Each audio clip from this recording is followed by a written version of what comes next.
Hello guys, welcome to another video of stock market friends. Indo SMC limited का जिस IPO का day 2 का subscription open हो रहा है, जानेंगे लाइव सब्सक्रिप्शन जीएमपी कितना चल रहा है, लिस्टिंग कितना मिलेगा, परफॉर्मेंस कैसा रहा, अप्लाई करें या फिर फाइनल डिसीजन क्या लेना चाहिए, इन सभी पॉइंट्स को डिस्कस करेंगे। और ये कोई रिकमेंडेशन वीडियो नहीं है, जो भी फाइनल डिसीजन होगा अपने रिस्क पर लीजिएगा। चलिए फ्रेंड्स, वीडियो स्टार्ट करते हैं। आईपीओ जो है 13 जनवरी ओपन हुआ था, 16 जनवरी क्लोज किया जा रहा है। 3 डे आईपीओ आज डे 2 ओपन हो रहा है। 21 जनवरी को लिस्टिंग डेट रखा गया 10 रुपीज का। Face value 141 to 149 rupees per share की प्राइस बैंड 1000 शेयर्स के lot size. Fresh capital IPO है जो कि बुक बिल्ड आईपीओ और 92 करोड़ का इशू साइज 61.7 लाख शेयर्स का इशू किया गया है। गिरिराज स्टॉक ब्रोकिंग निकुंज स्टॉक ब्रोकर मार्केट मेकर है। बीएसई एसएमई प्लेटफॉर्म पर लिस्टिंग किया जा रहा है। अलॉटमेंट डेट है 19 जनवरी का। 20 जनवरी रिफंड्स लिस्ट किया जाएगा, शेयर्स डीमैट अकाउंट में क्रेडिट होगा। लिस्ट और ऑफर जो दिया गया क्यूआईबी 19% का, बिग एचएनआई 9.5, स्मॉल एचएनआई 4.7 और रिटेल में 33.25% ऑफर दिया गया है। एंकर इंक्लूड नहीं किए हैं। रिटेल से ओनली 2 लॉट अप्लाई कर सकते हैं, 2000 शेयर्स मिलेंगे, 3 लाख रुपीज पे करना पड़ेगा। Small HNI minimum 3 lot apply कर सकते हैं, 4.5 लाख रुपीज पे करना पड़ेगा। मैक्सिमम 6 लॉट अप्लाई कर सकते हैं, 8.9 लाख रुपीज पे करना पड़ेगा। Big HNI minimum 7 lot apply कर सकते हैं, 10.4 लाख रुपीज पे करना पड़ेगा। मैक्सिमम कोई लिमिट नहीं है। रिटेल में अगर 5 टाइम सब्सक्राइब होता है गाइस, तो इस आईपीओ में आपको अलॉटमेंट ओनली 1 लॉट किया जाएगा। स्मॉल एचएनआई में 10 टाइम होता है तो अलॉटमेंट ओनली 3 लॉट होगा। बिग एचएनआई में 15 टाइम होता है तो अलॉटमेंट ओनली 7 लॉट किया जाएगा। इससे ज्यादा अलॉटमेंट के चांसेस कम है। एंकर से 26.1 करोड़ का फंड रेज कर चुका है। अगर हम इसके सब्सक्रिप्शन बेस की बात करें, सब्सक्रिप्शन की बात करें, तो क्यूआईबी से कोई सब्सक्राइब नहीं हुआ है, लेकिन हाँ बिग एचएनआई से 1.03 टाइम का फुल्ली सब्सक्राइब है। 6 लाख शेयर्स का बीट किया 9 करोड़ का। स्मॉल एचएनआई 94% सब्सक्राइब लगा, फुल्ली सब्सक्राइब हो चुका है। 2.7 लाख शेयर्स का बीट किया 4.1 करोड़ का। लेकिन रिटेल में ओवर सब्सक्राइब है, 1.6 टाइम सब्सक्राइब है। 20.5 लाख शेयर्स का ऑफर था, 32.8 लाख शेयर्स का बीट किया 49 करोड़ का। Total 1 time subscription 41.6 lakh shares का बीट किया 62 करोड़ का। तो 1824 एप्लीकेशन सबमिट हुआ। फुल्ली सब्सक्रिप्शन देखने को मिल रहा है। टोटल अगर देखा जाए तो जीएमपी की बात करेंगे, कंपनी का जीएमपी 32 रुपीज का ट्रेड कर रहा है। 21.5% का लिस्टिंग एक्सपेक्ट कर सकते हैं। 181 रुपीज का एस्टिमेटेड लिस्टिंग प्राइस, 32,000 रुपीज का एस्टिमेटेड प्रॉफिट सिंगल लॉट पर मिल सकता है।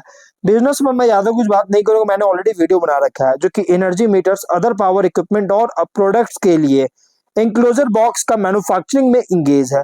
अगर हम बात करें जो कि हाईली कॉम्पिटिटिव फ्रैगमेंटेड सेगमेंट में ऑपरेट हो रहा है। कॉम्पिटिटर कंपनी के है एरोन कंपोजिट और आरएमसी स्विच गियर, ये दोनों सेम बिजनेस करता है। फाइनेंशियल 139 करोड़ का रेवेन्यू, 15 करोड़ का प्रॉफिट है 25 में। फर्स्ट हाफ में 112.6 करोड़ का रेवेन्यू, 11.4 करोड़ का प्रॉफिट है।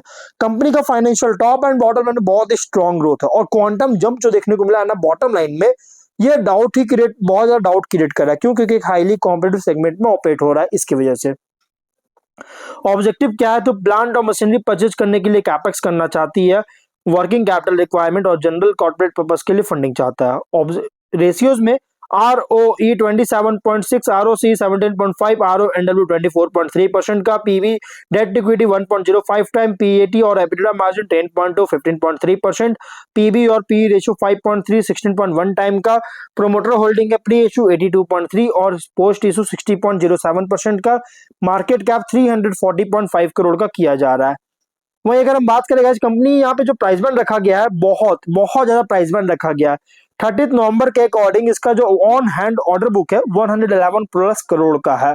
फाइनल डिसीजन स्वॉट एनालिसिस में मालूम चलेगा। स्ट्रेंथ में अगर देखिएगा तो स्टील मैन्युफैक्चरिंग और प्रोसेसिंग सेक्टर में ऑपरेट कर रहा है, जो कि स्ट्रक्चरल स्टील प्रोडक्ट्स और एमएस पाइप्स, ट्यूब्स और रिलेटेड फैब्रिकेटेड आइटम्स का जो कि यूज होता है कंस्ट्रक्शन, इंफ्रास्ट्रक्चर, इंजीनियरिंग और इंडस्ट्रियल एप्लीकेशंस में, जिसको प्रोडक्शन करती है। डाइवर्स प्रोडक्ट पोर्टफोलियो जो कि स्टैंडर्ड और कस्टमाइज्ड स्टील प्रोडक्ट्स के साथ आते हैं, जो कि मल्टीपल एंड यूज सेगमेंट में सर्व करने में हेल्प करती है। स्टील और स्ट्रक्चरल कंपोनेंट्स जो कि एसेंशियल होता है इंफ्रास्ट्रक्चर कंस्ट्रक्शन में, जो कि स्टेडी बेस डिमांड प्रोवाइड कर रही है। पॉसिबल इंटीग्रेशन कर सकता है, इंटीग्रेशन पॉसिबल हो सकता है डाउनस्ट्रीम फैब्रिकेशन और डिस्ट्रीब्यूशन चैनल्स के साथ, जिससे स्टेबल सेल्स को सपोर्ट कर सकता है और इंटरमीडिएरी कॉस्ट को रिड्यूस कर सकता है। वीकनेस की बात करें तो स्केल बहुत छोटा है बड़े कंपनी से कंपेयर करेंगे तो, जिससे स्केल बार्गेनिंग पावर जो है सप्लायर्स और मार्केट रीच के साथ इसको लिमिट कर सकती है। स्टील बिजनेस भी कमोडिटी लिंक्ड है, जो कि मार्जिन सेंसिटिव है रॉ मटेरियल पर, जो कि प्राइस वोलेटिलिटी हो सकता है। और वर्किंग कैपिटल इंटेंसिव बहुत ज्यादा है, रीजन इन्वेंट्री बिल्टअप और रिसीवेबल्स टिपिकल होता है स्टील प्रोडक्ट्स में, इसकी वजह से कंपटीशन बहुत ज्यादा है, लार्जर इंटीग्रेटेड स्टील प्लेयर्स है जिनके पास ब्रॉडर प्रोडक्ट रेंज और बेटर कॉस्ट स्ट्रक्चर है, ऑफर करती है। और वहीं अपॉर्चुनिटीज की बात करेंगे तो infrastructure, urban development, real estate, industrial production में डिमांड जो है, इसके लिए डिमांड बहुत तेजी से राइज हो रहा है, जो कि ऑन गोइंग नीड जो है स्ट्रक्चरल स्टील और पाइप्स का सपोर्ट कर सकती है। वैल्यू एडेड स्टील सॉल्यूशंस में एक्सपैंड करने के लिए एबिलिटी है, जिससे हायर मार्जिन को कमांड कर सकता है। स्टील प्रोडक्ट्स के लिए एक्सपोर्ट मार्केट कंपनी है कर रही है, जिससे रेवेन्यू को डाइवर्सिफाई कर सके और डोमेस्टिक साइकिल्स पर जो डिपेंडेंस है उसको रिड्यूस कर सके।